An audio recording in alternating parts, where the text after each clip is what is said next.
আসসালামু আলাইকুম। বিকালবেলায় প্রচুর পরিমাণে বৃষ্টি হচ্ছিল, ভাবলাম কী করা যায়, তাই হঠাৎ করে খিচুড়ির প্রোগ্রাম করে ফেললাম। আমার চ্যানেলকে যারা সাবস্ক্রাইব করনি করে দিও, আর নতুন নতুন রেসিপিতে পাশে থাকা বেল আইকনকে প্রেস করে দিও। এবার চলো রেসিপিটা শুরু করা যাক। এদিকে আমি সবজি কেটে নিয়েছি সব রকমের, কড়াইয়ে তেল বসিয়ে দিলাম, মুগ ডাল নিয়েছি, মুগ ডালটাকে ভালো করে ভেজে নেব। এদিকে জল বসিয়ে দিয়েছি, জলে সব রকমের গরম মশলা দিয়ে দেবো, এলাচ, দারচিনি, লবঙ্গ, স্টার গরম মশলা, জয়ত্রী, সব কিছু দিয়ে দেবো। দিয়ে ভালো করে জলটা ফুটতে দেবো। এদিকে আমি মুগ ডালটাকে ভালো করে ভেজে নেব। ডালটা আমার ভাজা হয়ে গেছে। আর এদিকে তুলাইপঞ্জি চাল নিয়েছিলাম, সেটা ধুয়ে রেখেছিলাম, সেটা দিয়ে দিলাম। জলটা ফুটে গেছে, জলে দিয়ে দিলাম, ভালো করে নাড়িয়ে নেব।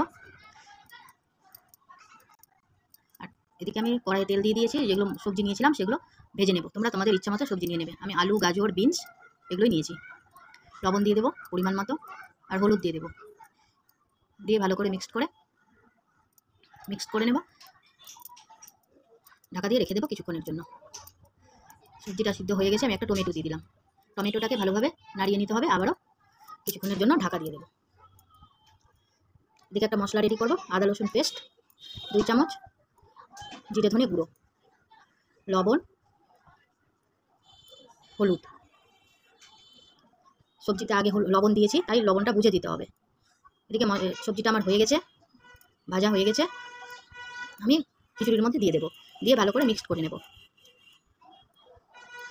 এবার আমি কড়াই বসিয়ে দিয়েছি, কড়াইয়ে তেল দিয়ে দিলাম। তেলটা গরম হয়ে গেছে, আমি শাহি জিরা ফোড়ন দিয়ে দিলাম, আর একটা শুকনো লঙ্কা।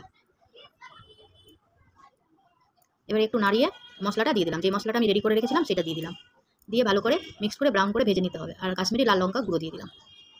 এটাকে ভালো করে ব্রাউন করে ভেজে নিতে হবে। ব্রাউন করে আমার ভাজা হয়ে গেছে, আমি খিচুড়ির মধ্যে দিয়ে দিলাম। দিয়ে মশলাটাকে ভালো করে মিক্স করে নিতে হবে।